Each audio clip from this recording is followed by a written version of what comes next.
1 মিনিটের আমল, মাত্র 1 মিনিট করে সময় ব্যয় করে এই মহামূল্যবান 15টি আমল আপনি করতে পারবেন। আপনারা অনেকেই তো বলেন আমল করার জন্য সময় পাচ্ছেন না ব্যস্ততার কারণে। এখন এই 15টি আমল আপনি শুনুন, তারপর আপনি ডিসিশন নেন কোন আমলটি আপনি করবেন। 1 মিনিট সময় তো আপনার কাছে রয়েছে। আর অবশ্যই ভিডিওটি দেখার পর সর্বোচ্চ শেয়ার করে দিবেন, কারণ আপনার মতো ব্যস্ততার কারণে অনেকেই রয়েছে আমল করতে পারে না।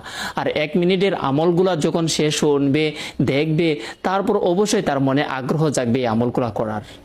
1 নম্বর আমল হচ্ছে সূরাতুল ফাতিহা, মানে আলহামদুলিল্লাহি রাব্বিল আলামিন। এই সূরাটি প্রত্যেক মুসলমানের মুখস্থ।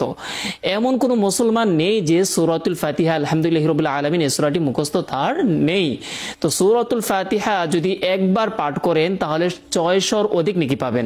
এখন 1 মিনিটে আপনি একটু দ্রুত গতিতে 3 বার পাঠ করতে পারবেন। 3 বার পাঠ করলে কি হবে? 1800-র অধিক নেকি পেয়ে যাবেন।